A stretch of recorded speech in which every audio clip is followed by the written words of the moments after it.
Da Fresh Morning.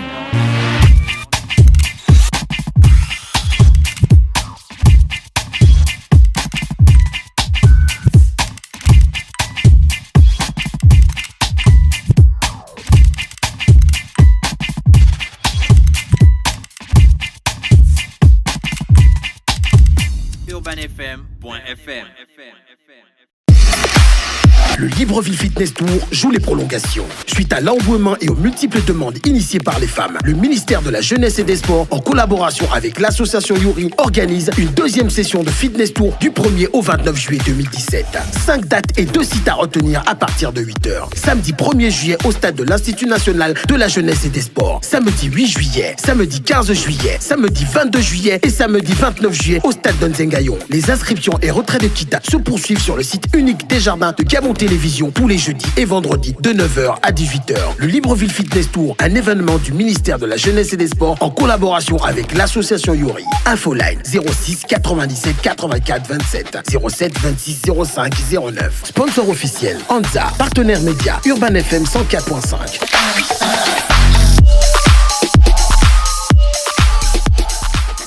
Le réveil matinal le plus haut de la capitale sur la radio. La plus haute de la capitale. Vous êtes sur les 104.5 Urban FM, la station urbaine. On vous l'a annoncé, on vous a dit que Camélia Toutoum devait être avec nous. Elle est avec monsieur Hugues Obam. Camélia, bonjour et bienvenue à Urban FM. Bonjour Dafresh, c'est toujours un plaisir de venir vous voir. Et mesdames, soyez également saluées. On prend grand plaisir à voir 2 femmes avec un homme sur un plateau. Voilà. Ah ouais, c'est pour toute une la fois qu'il y a un déséquilibre en notre avantage, c'est une très bonne chose. Vous êtes toujours dans chercher les avantages, hein. Camélia, tu es accompagné de monsieur Hugues Obam. Monsieur Hugues Obam, bonjour. Bonjour. C'est là pour pouvoir tirer le micro vers vous.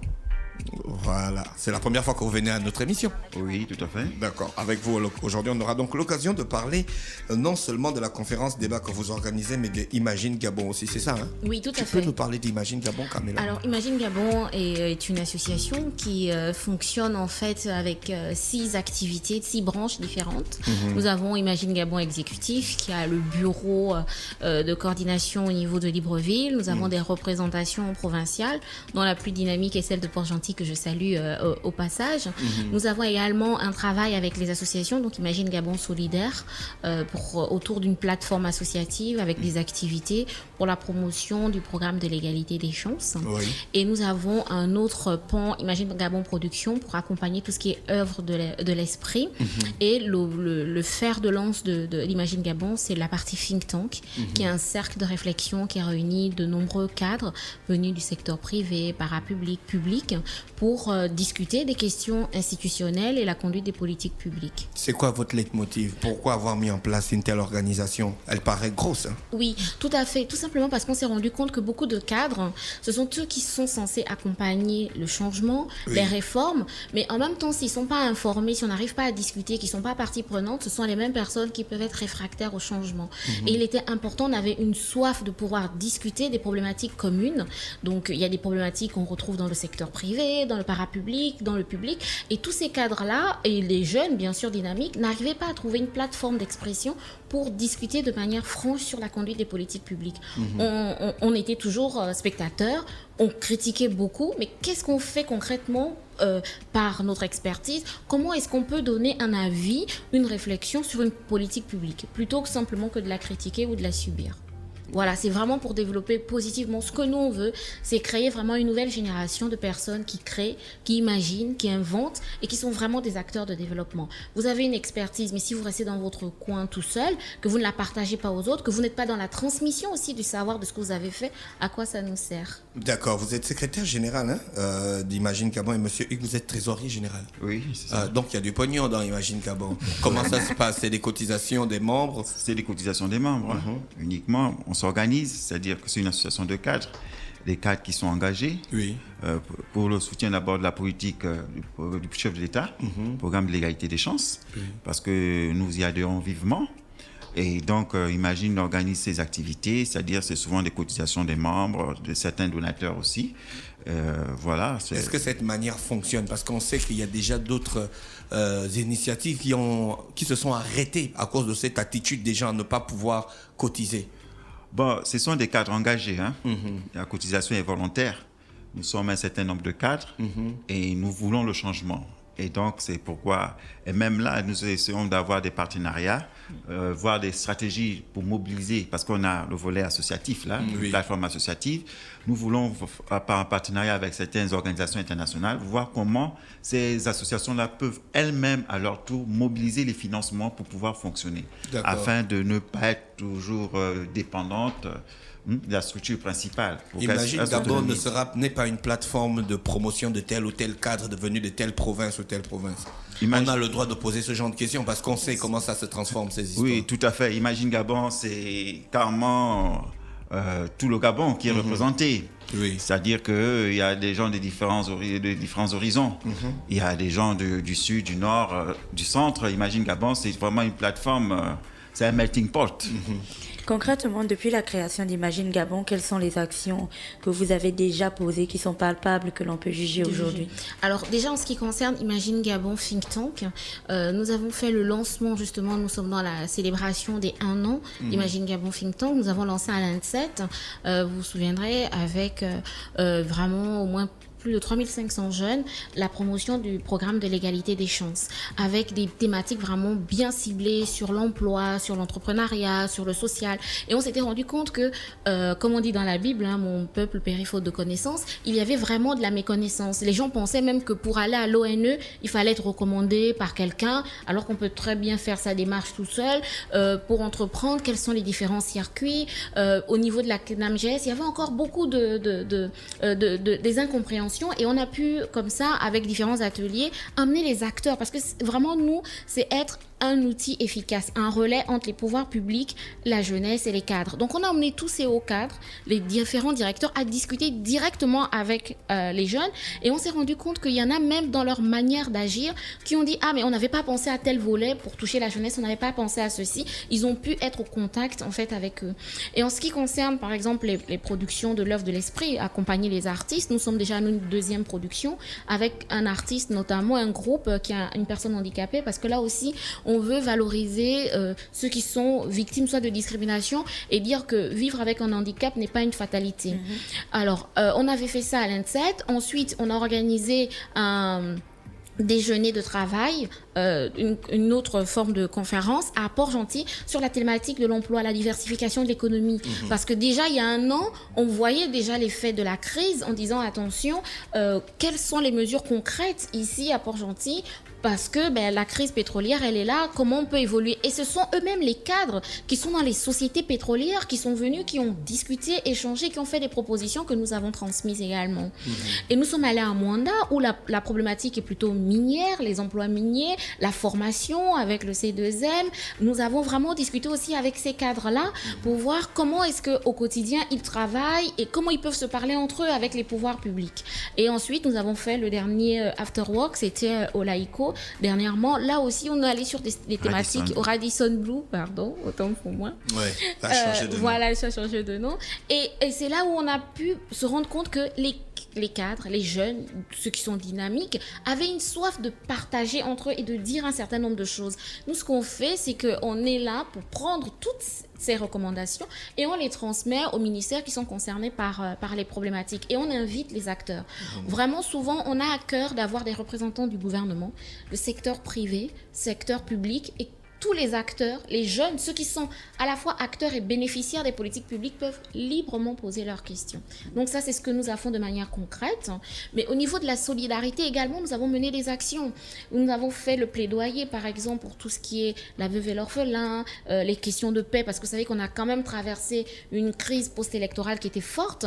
Avec les femmes, nous avons mené des actions pour descendre dans les quartiers, pour dire attention, autant nous sommes source de vie, mais autant nous devons préserver la vie. Donc ça, ce sont des actions que nous avons menées.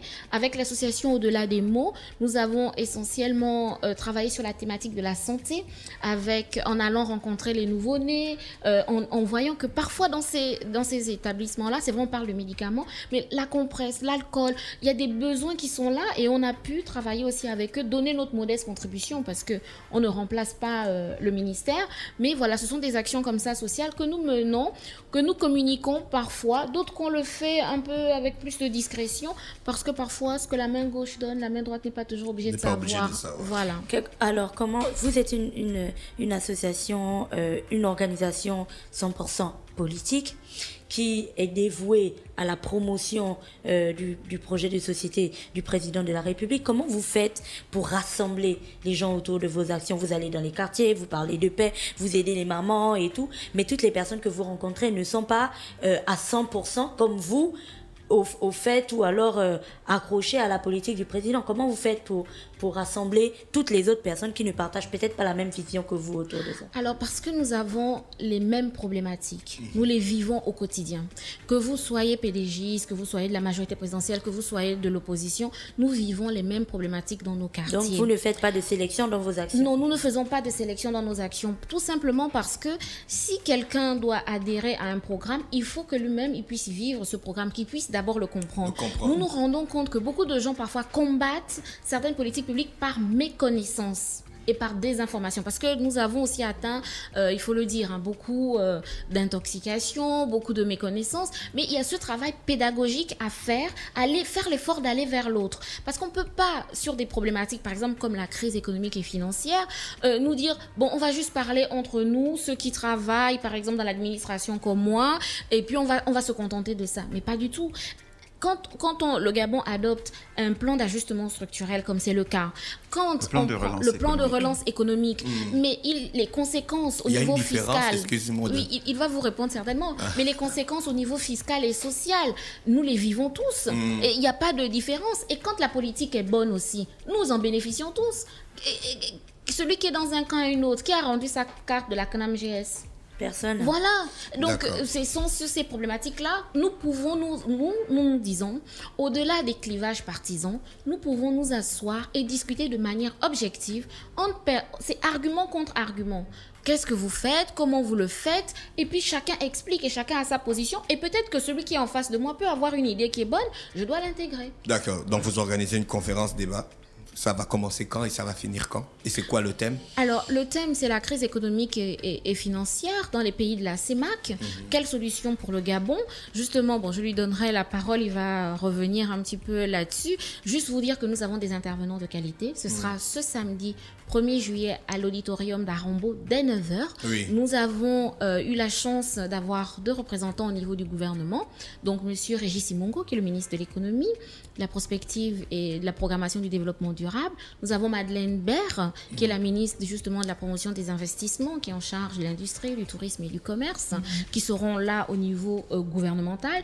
Nous avons le secteur privé, les opérateurs économiques qui sont représentés par Jean-Baptiste Bicalou, président de la Chambre de commerce et de l'industrie. Et nous avons ici aussi, là aussi c'est important, parce que souvent les opérateurs économiques discutent avec le gouvernement, mais là il y a une troisième donne qui est celle des enseignants. Nous avons monsieur Jean-Jacques Ekomi, qui est professeur agrégé des sciences et facultés. D'accord, des intellectuels en fait. Les intellectuels qui viennent parce qu'ils doivent donner un regard froid. Est-ce que ce sera accessible, comment dire, dans la présentation, accessible à la compréhension de tout le monde? C'est d'abord adressé à qui la conférence? Est-ce que c'est ouvert à tout le monde? Et parce que si on a des professeurs agrégés, on a Madame Madeleine Baird qui, elle, on n'a plus besoin de parler de son expertise en ce qui concerne la fiscalité, l'économie et tout ça. On a Monsieur Régis Simongo, tout ça. Je pense que le débat risque d'être très élevé. C'est pour une catégorie de personnes. Alors, c'est là où c'est intéressant. Parce que non seulement dans le discours qu'ils auront, ils doivent, parce qu'il y a des experts qui seront présents, il y a les cadres l'administration qui seront présents, mais aussi il y a les étudiants, il y a tout citoyen lambda qui s'intéresse aux questions économiques et au devenir de son pays qui seront présents. Et c'est là justement, on verra les bons managers qui pourront adapter leur discours en fonction des questions qui seront posées. Pour ceux qui veulent comprendre en français facile, ce sera expliqué en français facile. Et pour ceux qui, en fonction de leur niveau de compréhension des questions économiques et financières, le débat sera levé. Donc, on va fluctuer pour que tout le monde puisse être satisfait au sortir de Monsieur la Obam, conférence. le thème que vous avez choisi, crise économique et financière dans les pays de la CEMAC, ça va d'une observation ou bien de la spéculation? Est-ce qu'il y a réellement une crise? Bon, il y a une crise économique d'abord, elle est mondiale, la crise. C'est pas seulement les pays de la CEMAC.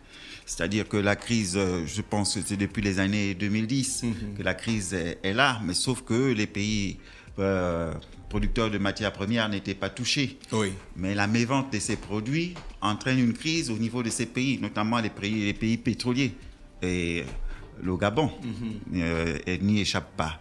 Et donc, quand on parle de la sortie de crise, c'est de se penser, et c'est penser qu'on est dans une situation, comment fait-on?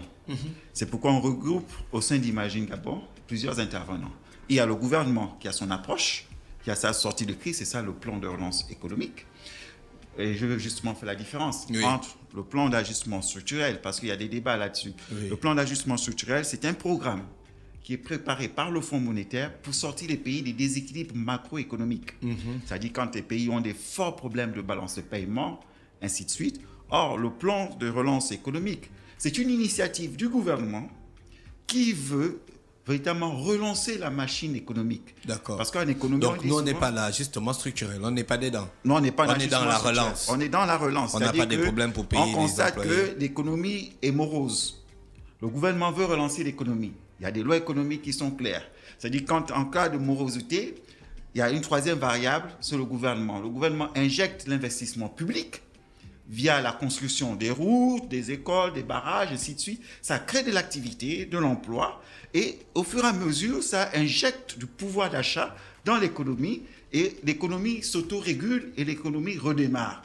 Et c'est pourquoi le gouvernement demande l'appui budgétaire du Fonds monétaire, compte tenu de la faiblesse des ressources que l'on a. On demande l'appui budgétaire. Mais on n'est pas en ajustement structurel. L'ajustement structurel, c'est une solution vraiment extrême quand il y a de véritables déséquilibres de balance de paiement. Alors que le Gabon, jusqu'à preuve du contraire, maintient sa trajectoire.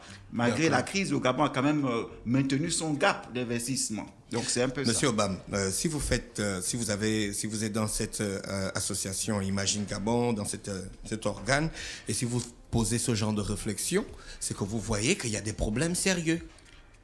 Mais il y a des problèmes sérieux. Est-ce que vous pensez que la solution de ces problèmes, c'est de passer par le système des conférences?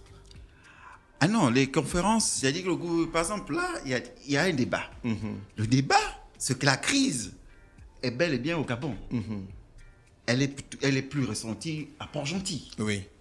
Comment fait-on pour permettre à ceux que nos compatriotes qui sont au chômage aujourd'hui, notamment Port-Gentil, qui est une ville où il y a des destructions d'emplois, puissent retrouver de l'emploi, puissent redonner de la confiance aux investisseurs. Parce que si on est dans l'atonie, il n'y a rien du tout. Le Gabon ne sera pas une plateforme attractive si le gouvernement ne réagit pas. Et là, le gouvernement a décidé de mettre en place un plan de relance. Ce plan de relance est-il la bonne solution?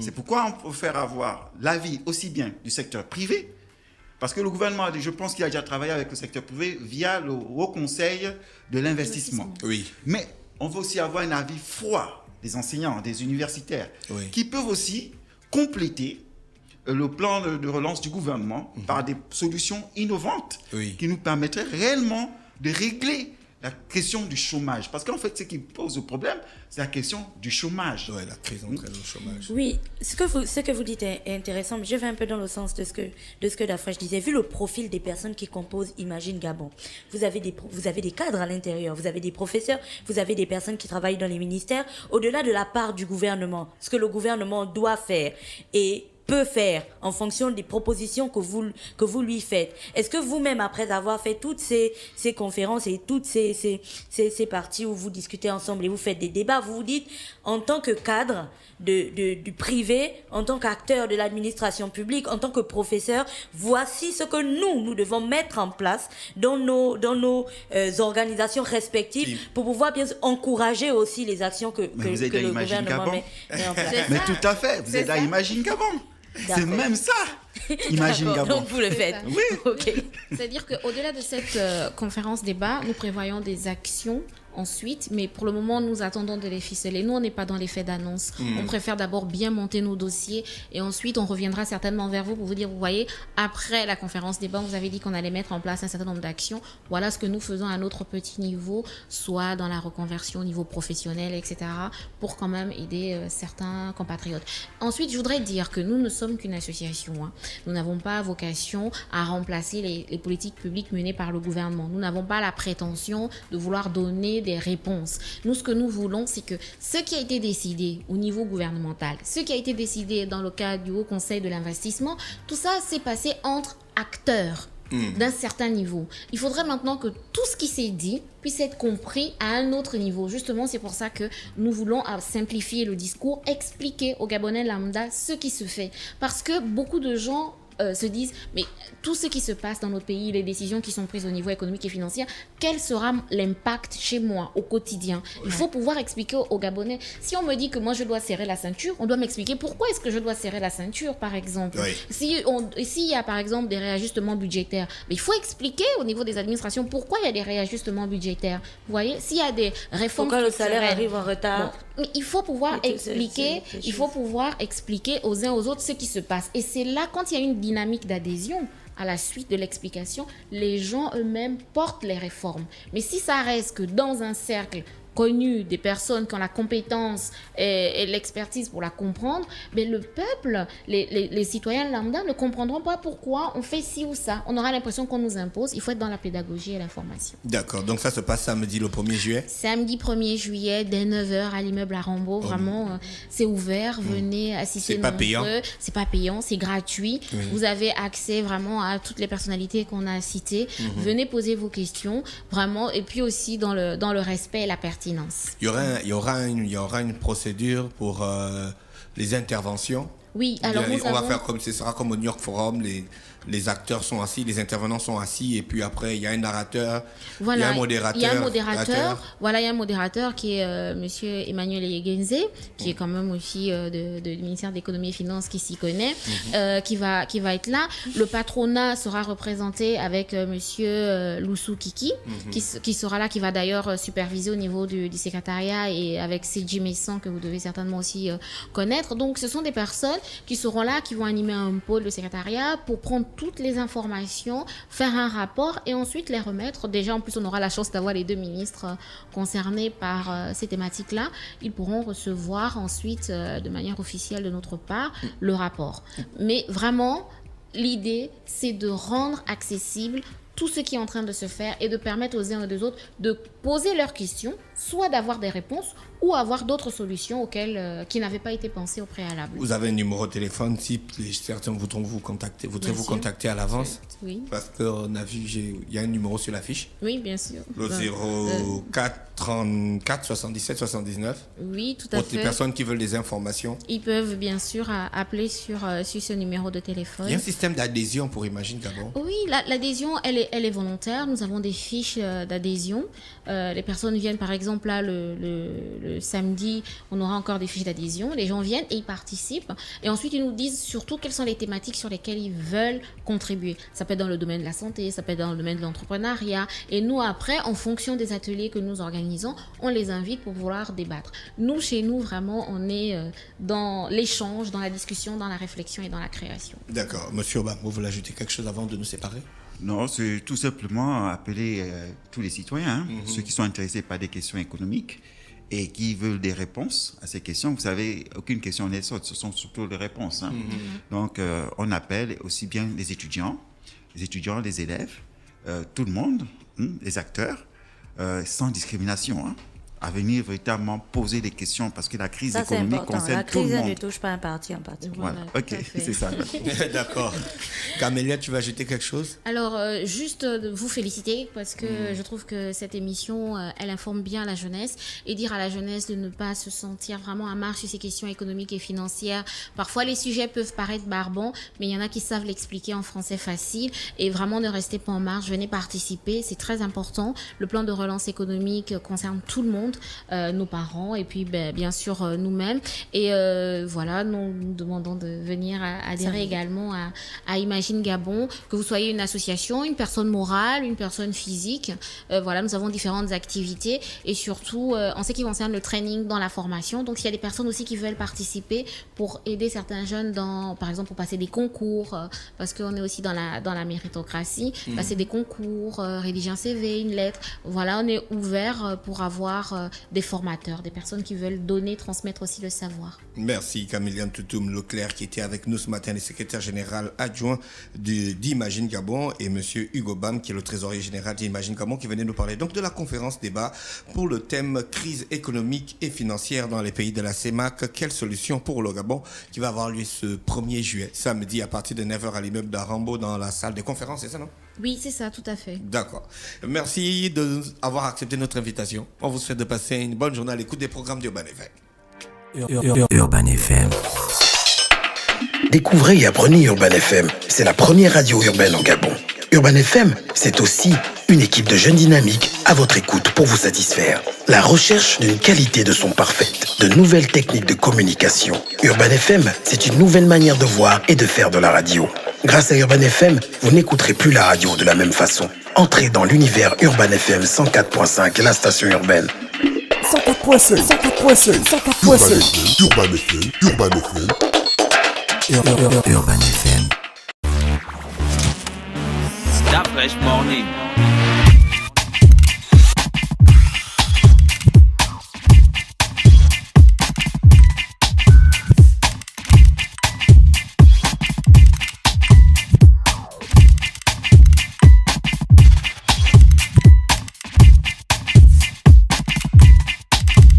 UrbanFM.fm